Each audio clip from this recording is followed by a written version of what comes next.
Buenas noches y gracias por estar nuevamente con nosotros. Hoy se ha realizado la fiesta de la chicha en Arequipa, se hizo en la Plaza de Armas. Eh, eh, Creo que la actividad resulta interesante. Yo nunca estuve muy de acuerdo en que actividades se hagan en la Plaza de Armas, hoy día fui a verlo, pero me pareció una cuestión interesante que en la Plaza de Armas se haya armado esto, que la gente haya ido, que no haya ensuciado como pensé que podía ensuciar, sino al contrario, la gente se haya comportado muy bien y que la gente esté alegre y que estén arequipeños y extranjeros compartiendo una mesa tradicional. A mí me pareció realmente interesante. Como dije, yo critiqué esto el año pasado, vino gente, me explicó la concepción, me parece una cosa que resulta finalmente interesante. No es como poner pues a peluqueras para que corten el cabello en la Plaza de Armas, ¿no? Que eso también se ha dado. Entonces, creo que las fiestas de Arequipa se están dando de una manera adecuada a ese nivel. No sé qué es lo que venga en la serenata, no sé qué otras cosas habrá, pero esto me pareció realmente interesante y ha generado orgullo en la gente. La gente va y come la comida de Arequipa y la come con orgullo, la pide con orgullo y en su plaza de armas. Finalmente disfrutan su fiesta y eso me parece interesante. Pero hablemos ahora del programa de hoy. Los audios, los escándalos siguen y en medio de eso se hablan de procesos constitucionales que se tienen que iniciar, que necesitan en primer lugar autorización de la subcomisión de acusaciones constitucionales. El presidente de la República pide reformas constitucionales con referéndum, hay opiniones encontradas. Hoy día vamos a hablar con un constitucionalista invitado, Jorge Manrique, ustedes lo conocen, para que hablemos acerca de esto. Y en la segunda parte del programa vamos a estar con Edwin Heredia de la Asociación Vida y Familia y vamos a ver los grandes problemas de población que existen en el mundo. Antes, el que la gente tuviera muchos hijos era un problema, pero resulta que ahora en los países desarrollados, básicamente, el que no tengan hijos empieza a ser un gran problema. Vamos a analizar el asunto y vamos a ver las perspectivas también en nuestro país. Soy Enrique Zavala, le recomiendo que ponga su teléfono en modo avión porque empezamos ya las entrevistas. Doctor Manrique, bienvenido. Muchas gracias. El, el sistema democrático es un sistema que lo simplificamos, pero muchos de sus procesos son bastante engorrosos y necesitamos comprenderlos. En este momento hay una, un escándalo tremendo de corrupción que estamos viendo, pero hay muchas personas que están inmiscuidas en este asunto, que tienen un alto rango en el Poder Judicial y que necesitan ser primero procesados en el Congreso de alguna manera. ¿Cómo son estos procesos constitucionales a los que tenemos que esperar para poder enjuiciar a determinados funcionarios del Estado? Bueno, en realidad eso es, nuestro sistema democrático ha ido evolucionando. Algunas instituciones son muy antiguas, desde la primera Constitución, como la acusación constitucional. Pero en la Constitución actual, la que nosotros que tenemos, podríamos decir que existen dos vías para hacer un referéndum, ¿no? O dos vías también para la acusación constitucional. Comencemos por lo primero, lo que está ocurriendo ahora, en la que se ven involucrados los altos funcionarios del Estado, como por ejemplo vocales de la Corte Suprema, el presidente de la República, el ministerio, los vocales, los fiscales supremos, los congresistas, bueno, los ministros. Todas estas personas de los altos funcionarios de la República tienen un régimen especial que pueden ser sometidos digamos, pueden ser sancionados, pueden ser destituidos por el Congreso por dos vías, digamos, por dos instituciones que están un poco mezcladas en la Constitución. Una de ellas es por la comisión de un delito, ¿no es cierto? Y la otra, que es la acusación constitucional por simplemente por una vulneración política, que se llamaría la transgresión de la Constitución, ¿no es cierto? Una acusación constitucional. En el primer caso, lo que tiene que acreditarse es de que se aplica una norma regla, es decir, un supuesto normativo, una conducta que está tipificada como un delito y que eso da como consecuencia que la Comisión Permanente del Congreso, que está constituida por no más del 25%, actualmente 30 miembros, acusen ante el Congreso por la comisión de un delito y eso pasa al Ministerio Público y luego al Poder Judicial. Pero también existe el juicio político, ¿no?, por infracción de la Constitución. Y entonces ahí no existe la tipificación. La tipificación, y ese es lo muy discutible que existe en el mundo dentro de la doctrina, hace de que el Código Penal establece que quien mata está sometido a una pena de 25 años, por decir. Entonces Juan mató, en consecuencia le corresponde que lo condenen por una prueba. Ahí está la tipificación del delito, la conducta y la sanción. Pero en los procesos estos de infracción de la Constitución no hay una tipificación en la que diga esta lista de conductas son las que deben ser sancionadas con y se va graduando este tipo de sanción. No. Simplemente puede ser una suspensión o una destitución y no hay más. Entonces, ¿y por qué ocurre esto? Porque como conversábamos antes, los funcionarios públicos, entre más alto sea el nivel de la función que desempeñan, mayor es la exigibilidad de su conducta ética y moral. Entonces, es verdad que, por ejemplo, un señor que es fiscal de la nación, este señor fiscal de la nación puede tener la moral, la ética, la conducta de una persona sin mayor cultura, que no tiene ninguna responsabilidad, que no tiene una conducta que sea un modelo que seguir.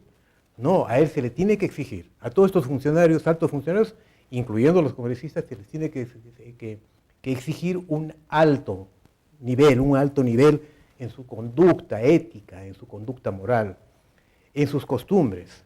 Y entonces ahí es que cuando alguien miente, entonces esa mentira pública, ese negar las cosas, el verse sorprendido, esa falta de entereza moral para reconocer un error, eso se hace mucho más grave. Así no sea un delito. Así no sea un delito, no necesariamente, porque es una inconducta política. Entonces, ahí viene entonces la acusación constitucional. Y entonces, ¿se le puede acusar constitucional? Sí. Por infracción de la Constitución, sí. Y en el momento en el que tenemos pues todo lo que estamos descubriendo, hay de todo. Hay personas que no tienen mayor trascendencia sus intervenciones que han sido grabadas, pero otras no así. Ese de hablar entre dientes, hablar en forma simulada, recurriendo a una serie de elipses, y que más parece una concertación entre gente de bajo nivel, no le puede ser, es totalmente diferente que un señor vocal de la Corte Suprema esté en esos conciliábulos, ¿no? y que no sea sancionado. Eso es gravísimo. No necesariamente tenga que probarse el delito, sino esa inconducta, ese daño que se hace a las instituciones a nivel nacional, eso es lo que debe ser materia de una acusación constitucional. Y eso es lo que debe ser sancionado. ¿Eso se sanciona con suspensión o destitución? O destitución. Eso no tiene que ver absolutamente nada con temas penales ni cosas. Es una sanción política. Una sanción política. Pero esto involucra, evidentemente, que esas personas de alto nivel y alto rango y que tienen que tomar altas decisiones en el Estado, sean judiciales, sean ejecutivas, sean legislativas, deban tener un cierto blindaje, porque si no podrían ser expuestos a ser retirados porque son incómodos a un grupo que ostenta el poder en determinado momento de la historia peruana, ¿verdad? Ese es el aspecto negativo. Acordémonos, Pandolfi, caso Pandolfi.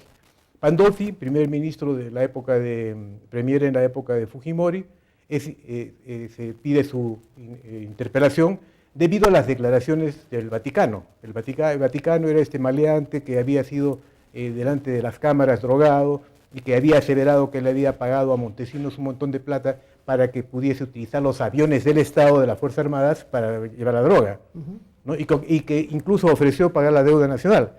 Bueno, entonces se produce esto y Pandolfi hace cuestión de confianza como primer ministro. Y el Congreso de Fujimori, el Congreso que actualmente hay algunos miembros, ¿no?, le dio el voto de confianza y se acabó. O sea, fíjese cómo el asunto de la confianza política no es tampoco la panacea, ¿no? Entonces, mal utilizado, todas las instituciones democráticas pueden ser mal utilizadas y son terribles. Y también pueden ser bien utilizadas. Esta democracia directa, llamémoslo así, a través del referéndum, puede ser muy manoseada, muy mal ejecutada, mal utilizada también por las dictaduras, pero en algunos casos, ¿no?, en la medida que las sociedades van madurando, son necesarias, porque es la población que se deja escuchar. Tenemos que ir a una pausa. ¿Por qué no hablamos precisamente del referéndum cuando regrese? Perfecto. Estamos con el doctor Jorge Manrique Segarra, él es constitucionalista. Tras la pausa, seguimos en modo avión. Estamos de regreso en el programa, sigo con el doctor Jorge Manrique Segarra, constitucionalista. El presidente de la República ha decidido someter a referéndum al menos 4 cosas, lo he dicho en su discurso. Reelección de congresistas, bicameralidad, caramba, ¿cuáles son los otros 2 temas que siempre se me van? Bueno, en esta temática de que el presidente recurra al referéndum para hacer modificaciones constitucionales, hay un cierto debate. Hay gente que dice que bueno, es bueno que el pueblo opine, así se hace además en democracias europeas, y otros dicen un ratito, esto es una cuestión que debe debatirse, y menos, y tiene una implicancia bastante importante el tiempo del debate de lo que se va a hacer. No se puede hacer pues en las elecciones de la municipalidad o en la segunda vuelta como se está planteando. ¿Qué opinión tiene usted? ¿De qué lado está usted? Bueno, pienso de que el referendo es muy amplio, ¿no? Pero acá lo que se trata es de solucionar el telón de fondo, de solucionar la etapa de crisis que hay en la nación, en el Consejo Nacional de la Magistratura, el Ministerio Público. Eso. Y yo creo que la solución que ha dado el Poder Legislativo es inconstitucional, definitivamente. Pudo haberse dado dentro de la Constitución una serie de normas totalmente distintas a las que se han dado. Y por otro lado, lo que propone el presidente también está, la Constitución considera que esta misma puede reformarse a través de 2 fuentes, a través de la fuente del propio Congreso y a través de la fuente de la democracia directa. El de la democracia directa tiene que pasar una primera valla, ¿no es cierto? Las Que dos. también es el Congreso. Claro, ahí vamos a ir al asunto. En primer lugar, la democracia, el Congreso dice, señor, la Constitución puede modificarse en 2 legislaturas ordinarias, pero a condición de que tenga la mayoría calificada de las 2/3 partes, o en su defecto, con una que tenga la mayoría, las 2/3 partes, y se convoca referéndum. Y el referéndum se consulta y se modifica la Constitución si es que aprueba las normas que se le están proponiendo. Pero la otra fuente de modificación de la Constitución es el referéndum. Es decir, que la población se organice y presente, ya no por iniciativa del Congreso, sino por el sistema de democracia directa, por eso se dice una reforma constitucional. Y esta reforma constitucional, una vez que es aprobada por referéndum, pasa al Congreso para que el Congreso la viabilice mediante una ley. Pero no, yo considero que no es para que el Congreso vuelva a sacar con las 2/3 partes y con esa votación, es una formalidad. La Constitución no es reglamentaria, no tiene ningún reglamento al respecto, simplemente es una interpretación que se hace de estas instituciones. Entonces, la doctrina discute mucho, ¿y cuál es la naturaleza que tiene ese referéndum? Es el pueblo que se convierte en constituyente para un tema específico. Es la voluntad del pueblo que quiere cómo se resuelva, o como quiere que no se resuelva, en una propuesta legislativa, y por eso que se le presenta un proyecto de reforma constitucional y se pronuncia sobre eso. El asunto que cuando se consulta al pueblo en medio de una crisis, el pueblo no está viendo todo el panorama, pierde el panorama del bosque porque está viendo el árbol solamente. Perfecto, este es el caso de ahora. ¿No es cierto? Claro. O sea, si acá en este momento la consulta de reforma de la Constitución dijera, por ejemplo, ¿no? O sea, ya sé que no se puede hacer, pero lo estoy poniendo, que se dicte pena de muerte a los corruptos, posiblemente en el referéndum ganaría Así la postura. Pero eso no significa que eso sea lo adecuado para un país, ¿no es Claro, cierto? justamente ahora tenemos el sol y la sombra. El presidente legítimamente plantea 4 temas, que los 4 temas son perfectamente constitucionales y factibles de ser consultados, ¿no es cierto? Y el Congreso, cuando no esté Congreso, dice que va a añadirle 2 temas. Uno, la pena de muerte, que está prohibido por la propia Constitución proponerlo, y en segundo lugar, apartarse de los tratados internacionales, que tampoco puede ser por prohibición expresa de la Constitución. Es decir, para entorpecer este asunto. Ahora, el asunto, comenzaba a decirte entonces, a comentar, de que las formas de democracia directa pueden ser manipuladas. Generalmente son muy utilizadas en los gobiernos dictatoriales, porque es cuestión de llevar la propaganda adecuada de que se puede. Pero también tenemos que decir que tiene un lado de luz, por decir, un lado que soluciona una necesidad. Cuando ocurren épocas de crisis como la que estamos viviendo, en la que en cuyo momento es necesario pues modificar las entidades, modificar las normas que están ocasionando esto, un excesivo poder y una falta de control debido a que no existe una Cámara de Representantes, ¿no es cierto? Una modificación constitucional de la forma de elegir y de A los jueces, de ¿no? conformar, claro, al El Consejo Nacional de la Consejo Nacional de la El Magistratura. asunto es que, bueno, yo no entiendo esa consulta popular. La forma en que debemos elegir a los jueces, la conformación de un Consejo Nacional de la Magistratura, es una cosa bastante técnica, que debe ser bastante pensada, bastante, yo no sé, debatida, ¿no? Para que no pase precisamente lo mismo. No se puede pedir a los legos que opinen sobre algo que ahorita está en un escándalo y que lo elijan además y que decidan eso en medio de elecciones municipales y encima sin propaganda, porque existe una ley Mulder que prohíbe que el Estado invierta en temas de publicidad. Entonces, estamos yendo, es ir a un referéndum a ciegas, ¿no es cierto? A lo que yo diga en la televisión, porque a mí se me ocurre, lo que diga el director de tal periódico, tal cosa. O sea, ese no es el espíritu de una consulta popular. Así es. En verdad que en este tipo de cosas lo que tiene que ponerse es un proyecto de ley, que es lo que ha sido aprobado, me dicen, por el Consejo de Ministros. Tiene que ser aprobado y esa es esa ley modificatoria. Pero en realidad, ¿era necesario esto? Yo creo que no. Yo creo que no.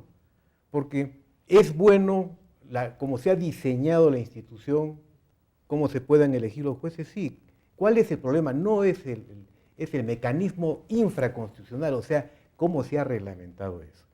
Si nosotros introducimos dentro de la ley y no dentro de la Constitución una variable que es el sorteo, se acaba el problema. Me explico. Por ejemplo, podemos decir, los 2 representantes de las universidades, en lugar de que sean candidatos que tienen que pasearse desde Tacna hasta Tumbes, gastando un montón de plata y con un financiamiento que nadie sabe, simplemente serán elegidos por las 5 universidades más antiguas. Cada una coloca 1 o 2 miembros. Y dentro de los 10 se sortean 2. Con eso se evita todo este tipo de manoseo y arreglos bajo la mesa. Como se suele hacer, como se hace, digamos, la conformación de los jurados especiales. Perfecto. ¿No es cierto? Igualito para las universidades. Y ahí no hemos tenido mayor inconveniente, ahí no ha habido problemas. Y exactamente el mismo, el de los delegados del Poder Judicial, en los delegados del Ministerio Público, en lugar de que eligen 13, se sortea y se acabó. De esa manera rompemos los amarres, rompemos los vicios que existen. Este es el debate. Lo que usted está haciendo es contribuir a un debate público que no se está dando, precisamente por la coyuntura, porque ahora todo es malo, todo tiene que ser radical, maten a los corruptos, destituyan a todo el mundo, enjuicien al primero que aparezca con audios. Entonces, claro, este no es un buen momento para limpiar el barro. Para limpiar el barro hay que esperar a que seque, porque si uno intenta limpiar el barro fresco, lo que hace es ensuciar como más. Como está ocurriendo. Ahora, yo digo que es inconstitucional porque no es verdad, es una entelequia esto de que solo haya 3 poderes en el Estado. El poder del Estado es uno solo, que está repartido no en el Poder Judicial, Poder Ejecutivo y el Poder Legislativo, sino en aproximadamente 12 instituciones. El Tribunal Constitucional, Consejo Nacional de la Magistratura, la OMPE, el Banco Central de Reserva, el Jurado Nacional de Elecciones, la Superintendencia Banca y Segura, y bueno, ¿de cuántos me estoy olvidando? Y entonces, cada uno es autónomo, no puede uno quitarle la autonomía al otro, como ha hecho el Congreso. El Congreso se ha entrometido y ha dejado y ha invadido las funciones y la autonomía constitucional del Consejo Nacional de Magistratura, cerrándolo. Eso es inconstitucional. Pero ¿es por qué? Porque no tienen, ¿qué le puedo decir? No tienen constitucionalistas que asesorarse. La solución es la que le propongo. Claro. No tenía que modificarse la Constitución, lo que tenía que modificarse es la ley de desarrollo. ¿Y quién es la ley orgánica? ¿Quién puede modificar esa ley? La forma de elegir, la forma de elegir a los representantes que la Constitución dice, eso es un asunto legal, no infraconstitucional, no constitucional. Y se acaba el problema. Claro, es que el asunto es que aquí, yo no sé si usted comparte mi opinión, el presidente Vizcarra, desde el momento en que salió en ese apresurado mensaje a decir que convocaba a una comisión de ilustres juristas para hacer la reforma, lo que se estaba buscando era aparecer en ese momento para liderar un asunto. Sí. El tema en todo este asunto es que Vizcarra no tenía en ese momento, no se le veía como un líder, y en este momento él aparece como el abanderado contra la corrupción. Pero yo no sé si él va a poder transformar lo que está pasando, ¿no? Si está en sus manos, cuando deberíamos estar precisamente en discusiones como estas, ¿no? Hacer reformas no tremendas, sino eficientes, como la que usted propone, ¿no? Y que podrían hacerse rápidamente. Rápidamente, sí. Rápidamente. ¿Y cuál es el fenómeno ahora? Pues ahora estamos acéfalos, ahora hay un vacío de poder. Estamos viendo cuál va a ser la actitud de este Congreso fujimorista que tiene una mayoría absoluta y que impide la discusión, como estamos conversando, el intercambio de ideas y que hace las cosas al extremo. ¿Qué va a pasar con Becerril? Becerril, que también es otra persona que le ha mentido a la nación. No hace 4 meses, o cuando le decían al presidente Kuczynski, señor, él le ha mentido a la nación, ¿Y Becerril? Le ha mentido a la nación. Y Nostroza le ha mentido a la razón. El fiscal ¿cómo se llama? El fiscal supremo, ¿no? El fiscal decano, ¿qué? ¿No le ha mentido a la nación? Entonces, han mentido a la nación. Entonces, no podemos nosotros medir con vara distinta a casos similares. Tenemos que ir a una nueva pausa. Cuando regresemos, le propongo que hablemos del funcionamiento del país, que involucra este estado de anomia que, según algunos, está paralizando el aparato del Estado. Tras la pausa, seguimos con Jorge Manrique, constitucionalista. Estamos de regreso en el programa. Sigo con el constitucionalista Jorge Manrique. Antes de que entremos a este estado de anomia, lo que está pasando en el Estado, ¿qué deberíamos hacer ante estas propuestas de referéndum apresurado que quiere impulsar el gobierno? Yo no entiendo cuando las cosas se quieren hacer de una manera tan apresurada, tan poco meditada, y para evitar gastos al Estado, meterlo junto con unas elecciones donde uno elige alcalde distrital, alcalde provincial, gobernadores regionales, entre, yo no sé, decenas de listas y cosas, en medio de lo que hemos dicho, en medio de una ley Mulder que no va a permitir que se conozcan las propuestas, los defensores del sí o de un no. ¿Debemos sacar adelante esto? ¿Tenemos que los ciudadanos resignarnos a que sí vamos a votar? Ahí viene, es una pregunta que en realidad uno tiene que meditarla y no encuentro una respuesta tajante, porque todo tiene sus pros y sus contras. Entre el blanco y el negro hay una gama de grises, ¿no es cierto? Pero en este momento estamos condicionados por lo que ha hecho el Congreso. El Congreso ha dado una ley simplemente interviniendo el Consejo Nacional de Magistratura y paralizando todo. Y por otro lado, ha suspendido al jefe de la OMPE y le ha encargado a un subjefe, a puertas de las elecciones. Entonces, ha paralizado este asunto. Y por otro lado, está la presión constante contra el fiscal de la Nación, que ya no quiere hacer nada, un vocal de la Corte Suprema, y todo esto, además, que paraliza hasta cierto punto el Perú, nadie sabe lo que va a ocurrir. Ahora, ¿el Congreso qué va a hacer? ¿Va a convocar a un referéndum? ¿Va a hacerlo? ¿Va a cumplir? Como no hay una norma, ya vienen ahora, se produce ahora, ¿qué vamos a hacer? Nosotros nos manda el Ejecutivo, vamos a hacer que pase a tal comisión, y con eso se puede diluir el asunto y quedarse ahí hasta las calendas griegas. Nadie nos garantiza, nadie sabe lo que va a ocurrir. Y eso es peor, porque no está sujeto a discusión como en este foro lo está haciendo usted. No ocurre eso en otros sitios. Uno analiza por lo que quiere, pero no hay una discusión, no hay un aporte, ciertamente. Todos los días salen nuevas conversaciones, unas intrascendentes y otras no. Y entonces hay una situación muy, muy seria en el Perú. Yo estuve conversando con un especialista en opinión pública, con Federico Rosado. Yo le consultaba, cuando hay este tipo de cosas, al principio viene una suerte de shock, ¿no? Entonces nos indignamos. Pero él empieza a percibir que esa indignación ya empieza a caer. Porque la indignación se da por picos. Claro. ¿No? Entonces ya hemos llegado a un pico, pero el asunto es que todos los días es lo mismo. Entonces ahora empezamos en una suerte de otro audio, otro audio, otro audio, otro audio, otro audio, otro audio, otro audio. Y lo que él percibía es que podíamos caer después de ese pico de indignación en la indiferencia total, ¿no es cierto? ¿Que va a consultar? ¿Qué me importa? Que los maten. O peor, ¿no? Que siga robando. Total. Lo que acaba de ocurrir hoy día con el alcalde de La Victoria, por ejemplo. Ahora, después de todos esos audios y todas las cosas, aparece esto del alcalde de La Victoria y empieza a pasar como una cosa más, pues.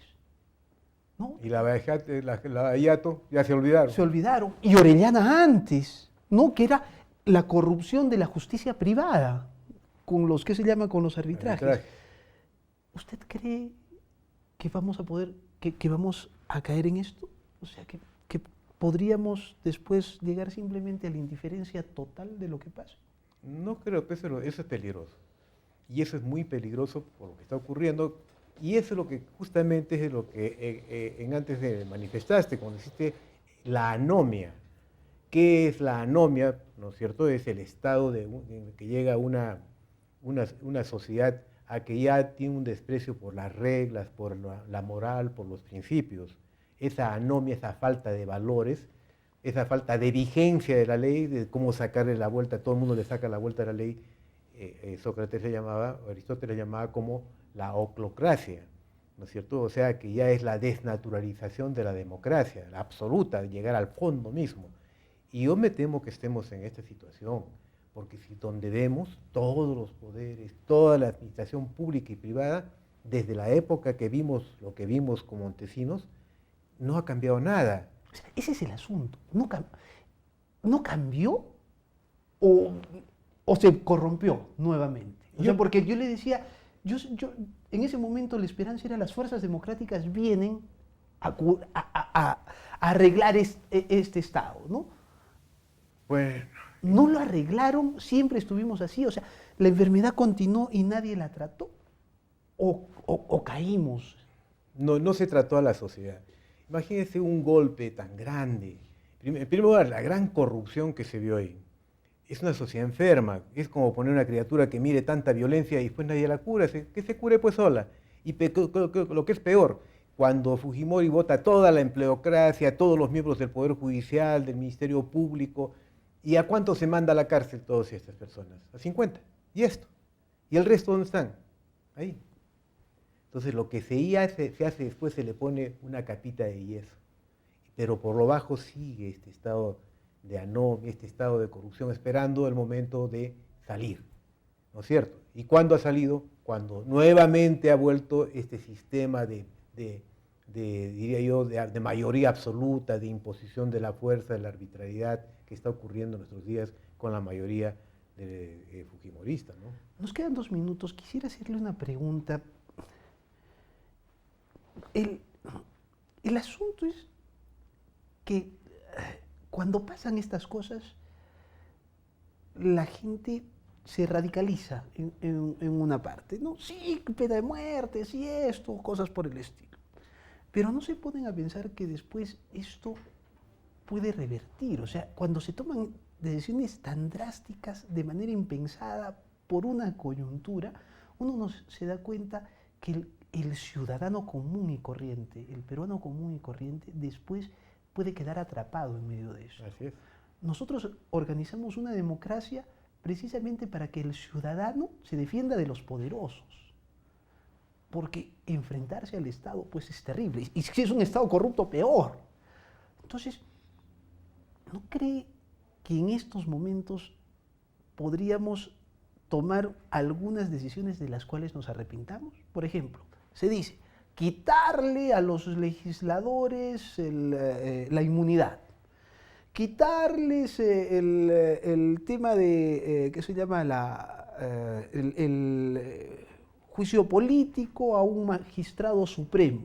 Es cierto, ellos han incumplido, pero esas protecciones, esos blindajes que se les da en la Constitución son precisamente para de alguna manera evitar que los buenos sean echados por los corruptos, ¿no es cierto? Tenemos que protegernos, tenemos que proteger al ciudadano, ¿Cree que nosotros podríamos, en nombre ¿qué se llama?, acabar con la corrupción, hacer que nuestra democracia sea más imperfecta de lo que es? Claro, los extremos siempre son malos, pero estamos mal porque la inmunidad se ha convertido en impunidad, que son cosas distintas, ya es un escándalo también, pero el otro extremo es igual de malo. Pero ese no es un problema nuestro solamente. Ya otros países, entre ellos Estados Unidos, por ejemplo, y otros europeos, han digamos, atenuado la inmunidad parlamentaria y han establecido constitucionalmente cuáles son los temas que están sujetos a inmunidad y cuáles no lo son.